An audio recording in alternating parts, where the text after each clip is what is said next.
আপোনালোকক পুনৰ স্বাগতম জনাইছোঁ মোৰ ইউটিউব চেনেল দীপিকাছ বেবেৰী বনাব। কালি মই এটা পোষ্ট দিছিলোঁ ফেচবুকত। আচলতে মই ইমান ভাবি শুনি পোষ্টটো দিয়া নাছিলোঁ। মই বিচাৰিছিলোঁ যে মোৰ যিটো প্ৰেগনেঞ্চি জাৰ্নি এই বিষয়ে আপোনালোকে জানিব বিচাৰে নেকি, কিন্তু কমেণ্টত বা হওক বা মোৰ ইমান মই মানে উৎসাহ পালোঁ বা মোলৈ ইনবক্সত ইমানকৈ মেছেজ আহিল যে মই কেনেকৈ আছোঁ বা তেওঁলোকৰ সমস্যাৰ কথা সুধিলে, তেওঁলোকে বহুত প্ৰশ্ন কৰিছে বহুত মানুহে। গতিকে মই ভিডিঅ'টো বনাবলৈ সঁচাকৈ উৎসাহ পালোঁ আৰু ভিডিঅ'টো এটা গুৰুত্বপূৰ্ণ বিষয় বুলি ভাবিলোঁ। কিন্তু কালিৰ আগলৈকে মই ভবা নাছিলোঁ, ভাবিছিলোঁ কি চবৰে এনেকুৱা হয়, তো গতিকে চবেইতো নিশ্চয় জানেই। কিন্তু কালিৰ যিখিনি প্ৰশ্ন পায় বা সমস্যা পায় বা কমেণ্ট পায়, মই ভাবিলোঁ যে সঁচাকৈ এই বিষয়ত এটা ভিডিঅ' বনোৱা আৱশ্যক। ইউটিউবত এনেকুৱা হিন্দীত, ইংলিছত, হয়তো অসমীয়াতো আছে। মই বহুতো ভিডিঅ' চাইছোঁ আৰু তাৰ পৰা উপকৃত হৈছোঁ। কিন্তু ময়ো এনেকুৱা এটা মোৰ নিজৰ এক্সপিৰিয়েঞ্চখিনিৰে এটা ভিডিঅ' বনাম বুলি ভাবিলোঁ। হয়তো ভিডিঅ'টো কিছুমান কথা শুনিবলৈ বেয়া লাগিব পাৰে, কিন্তু মই তাতে সঁচা কথা ক'ম। মোৰ যেতিয়া অক্টোবৰ মাহ আছিলে, যেতিয়া মই গম পালোঁ মোৰ মানে পজিটিভ আছিলে ৰিজাল্ট, সেইদিনা মই ডিব্ৰুগড়ৰ পৰা ইউনিভাৰ্চিটিলৈ গৈছিলোঁ। ডিব্ৰুগড়ৰ পৰা গুৱাহাটীত নাইট চুপাৰত আহি মই ঘৰ পালোঁহি আৰু মই গম পালোঁ পজিটিভ আছে। কিন্তু সেই সময়ত মোৰ মানসিক অৱস্থাটো ধৰক মই ইমান বেছি হেপ্পিও হ'ব পৰা নাছিলোঁ, বা হেপ্পী হৈছিলোঁ যদিও মই এটা দুধুৰ মধুৰ মানে ছিটুৱেশ্যনত আছিলোঁ। কাৰণ মই আহিছোঁ মোৰ গাইডক লগ কৰি মোৰ কাম আৰম্ভ কৰিম বুলি। অহাৰ পাছত যদি মই কাম আৰম্ভ কৰিব জেগাত এনেকুৱা এটা হৈছে, মই মিলাব পৰা নাছিলোঁ। মোৰ লগৰবিলাকে এতিয়া কাম কৰিব আৰু মই ঘৰত বহি যাব লাগিব, এনেকুৱা ধৰণৰ কথা। তাৰপৰা মই ডক্টৰৰ ওচৰত গ'লোঁ। সেইদিনা ডক্টৰৰ ওচৰত যোৱাৰ পাছত মই যেতিয়া গম পালোঁ পজিটিভ বুলি, তাতে মই অকণ মনটো মাৰি মই বহি আছিলোঁ। মনটো মাৰি বহি থকাতে তাতে কেইবাগৰাকীও মানুহ আছিলে।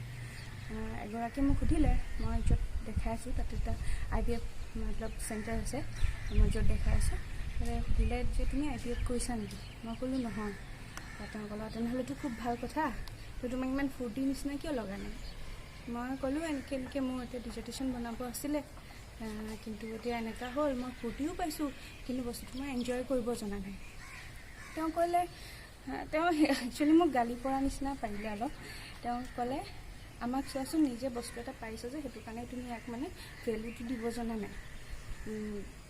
আমি ইমান দিন মানে কষ্ট কৰি আমি এতিয়া ছাকচেছ হৈছোঁ, সেইটো বহুত ডাঙৰ বস্তু, গিফ্ট এটা পাইছা তুমি ভগৱানৰ পৰা। হস্পিটেলৰ পৰা যেতিয়া আহিলোঁ তেতিয়া মই ভাবিলোঁ যে হয়, তেখেতে কোৱা কথাখিনি সম্পূৰ্ণ শুদ্ধ। প্ৰেগনেঞ্চিৰ পিৰিয়ডটো যিহেতু the beautiful phase of women's life বুলি কোৱা হয়, ইমান এটা ধুনীয়া সময় মই এনেকৈ উধুৰ মুধুৰ হৈ থকাটো মোৰ নিজৰ কাৰণেও ভাল হোৱা নাই বা আহিবলগীয়া এজনৰ কাৰণেও ভাল হোৱা নাই। গতিকে মই নিজক নিজে চেষ্টা কৰি এটা ধুনীয়া হেল্ডি প্ৰেগনেঞ্চি মই নিজক দিব পাৰোঁ। সেই বুলি ভবাৰ পাছত মই সুধিলোঁ কেনেকৈ থাকিব লাগে, পৰিয়ালৰ মানুহকে হওক, ডক্টৰে হওক। এই ক্ষেত্ৰত প্ৰথমতে যে ভালকৈ খাব লাগে, আৰু দুটা কথাই আহে, ভালকৈ খাব লাগে আৰু এটা ধুনীয়া সুস্থ মানসিক অৱস্থাত থাকিব লাগে, এই দুটা কথাই আহে। এতিয়া প্ৰথমতেতো বুজা নাই, খাব লাগে বুলি ক'লে খোৱা ষ্টাৰ্ট কৰিলোঁ। গাখীৰ হওক, কণী হওক, যিবোৰ মানে ভাল ভাল বস্তু বুলি সাধাৰণতে যিবিলাক কোৱা হয়, চব খোৱা ষ্টাৰ্ট কৰিলোঁ নুবুজাকৈ। তাৰপাছত কি হ'ল, লাহেকৈ দুদিনমানৰ পিছতে লুজ মোচন ষ্টাৰ্ট হ'ল। ভুল কৰিয়ে শিকিলোঁ ময়ো। তেতিয়া মই ভাবিলোঁ যে প্ৰথমতে নিজৰ বডিটো বুজি লোৱাটো আৱশ্যক, যে মোৰ বডিয়ে কিমান পৰিমাণৰ বিচাৰে বা কি ধৰণৰ বস্তু বিচাৰে, যে বেলেগে ভাল বুলি কোৱা এটা বস্তু মোৰ ক্ষেত্ৰত সেই সমানে ভাল নহ'বও পাৰে। ইয়াৰ পাছত মই যেতিয়া বুজি পালোঁ কথাটো, তেতিয়া মই খোৱাৰ প্ৰচেছটো সলালোঁ বা কমকৈ খালোঁ। আজি এটা খালে কাইলৈ মানে তাৰ বেলেগ এটা খাওঁ, তেনেকুৱাবিলাক খোৱা ষ্টাৰ্ট কৰিলোঁ। আৰু লোকেলি যিবিলাক বস্তু পাওঁ, এতিয়া ডক্টৰে কেলছিয়াম, আইৰণ, ফলিক এইবিলাকতো দিয়েই। এতিয়া কেলছিয়ামৰ কাৰণে এতিয়া ভাল বুলি জানো, বজাৰত পালে এতিয়া কচু হওক বা অন্যান্য যিবিলাক মই আগৰ পৰা খাই ভাল পাওঁ, যিবিলাক ধৰক ভেদাইলতা, মানিমুনি, ব্ৰাহ্মী, এইবিলাক শাকবিলাক মই আগৰ পৰাই যিহেতু খাই আছোঁ, মোৰ বডিয়ে সেইটো একচেপ্ট কৰি লৈছিলে যে মই এইখিনি চলি থাকে, গতিকে সেইখিনি বস্তুটো আমাৰ কাৰণে ভাল, সেইবিলাক খাবলৈ ল'লোঁ। ফল মূল খাইছিলোঁ, আৰু ধৰক এতিয়া আখৰোট এটা কোনোবাই খাব কৈছে, আখৰোটটো মই তেতিয়া পোৱা নাই, পিছত পালে সেইটো খাইছোঁ। প্ৰত্যেকটো বস্তুৱে খাওঁ, কম কম পৰিমাণে খাওঁ। ধৰক ভোমোৰা পালোঁ, ভোমোৰা খাইছিলোঁ, নাৰিকলৰ পানী খাবলৈ মন গ'ল, নাৰিকলৰ পানী খালোঁ। আৰু চাৰ্টবিলাক ভালকৈ থাকে, যেনে ধৰক কোন মাহত বেবী কি অৰ্গেনটো গ্ৰ'থ হৈছে, বা এতিয়া ধৰক 7 মাহত মাছ খাব লাগে বুলি কয়। মাছটো কিয় খাব লাগে? তাত যে মাছত থাকে অমেগা ফেটি এচিড, সেইটো লাগে 7 মাহত, বেবী ব্ৰেইন ডেভেলপমেণ্টৰ কাৰণে লাগে। তো সেই বস্তু সেইকাৰণে খাব লাগে। ক'ত কি বস্তুটো পায় চ'ৰ্চটো বিচাৰি, তেতিয়া মোৰ হিমগ্ল'বিন লেভেলটো অকণমান কম থাকে, 11ৰ পৰা থাকিব লাগে, মোৰ 10.7 এনেকুৱা থাকে। গতিকে মই তাৰ কাৰণে ডালিম আৰু বিট এইটো মানে টেবলেট খালেও মই সমানে সমানে খাই থাকোঁ। তেনেকৈ বুজি যেতিয়াৰ পৰা খাবলৈ ল'লোঁ, আৰু তাৰ লগে লগে খোজ কাঢ়িলে বহুত ভাল, মানে খোজ কাঢ়িলে এইটো ডাইজেশ্যনৰ কাৰণে ভাল, বা অন্যান্য মানে শাৰীৰিক এক্টিভিটিটো হৈ থাকিলে স্বাস্থ্যটো ভালে থাকে, তেতিয়া হজমো বাঢ়ে, আৰু যিখিনি বহুত এই প্ৰব্লেমখিনি পোৱা নাযায়। তো খোৱাৰ ক্ষেত্ৰত এইখিনি চবেই নিজৰ যিটো কম কম খালে একো নাই। আমলখি এটা খাইছিলোঁ, বেছি হয়তো বহুত বেয়া হ'ব, মানে বেছি খাই দিলে বেয়া হ'ব পাৰে, কিন্তু চবৰ ক্ষেত্ৰত এই চিটুৱেশ্যনবিলাক বেলেগ থাকে, বা সেইটো কাৰণে ডক্তৰৰ পৰামৰ্শটো প্ৰত্যেকগৰাকী মানে বডিৰ লগত গম পায় ন, টেষ্টবিলাকত কাৰ কি কম আছে বেছি আছে, তো সেইমতে ডক্তৰৰ লগত কনচাল্ট কৰি খালে ভাল। ইয়াৰ পাছত আহিলে মেণ্টেল ষ্টেটৰ কথাটো। মেণ্টেল ষ্টেটৰ কথাটো হৈছে ক'বলৈ উজু যে পজিটিভ থাকিব লাগে। ষ্ট্ৰেছটোৱে বহুত ডাঙৰ এটা সমস্যা। ষ্ট্ৰেছ থাকিলে আপোনাৰ বিভিন্ন ক্ষেত্ৰত সমস্যাৰ সৃষ্টি হ'ব পাৰে, সেইখিনিও প্ৰভাৱ পেলায়, ফিজিকেলিও প্ৰভাৱ পেলায় মেণ্টেল ষ্টেটটোৱে।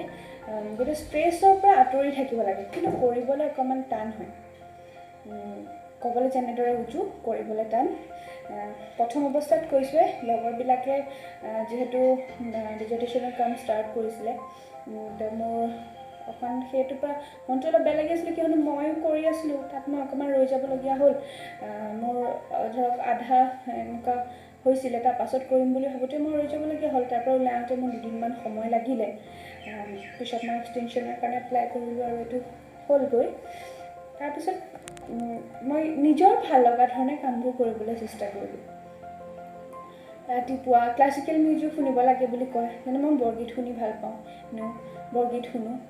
মেডিটেশ্যন কৰিব লাগে বুলি কয়, কিন্তু প্ৰথম অৱস্থাত মই মেডিটেশ্যন কৰিব পৰা নাছিলোঁ। গতিকে মই খিৰিকীৰ মুখৰ পৰা পাহাৰটো দেখা পাওঁ, পাহাৰটো চাওঁ, বৰগীত এটা শুনো। তাৰপিছত গান শুনি ভাল পাওঁ, গান শুনো।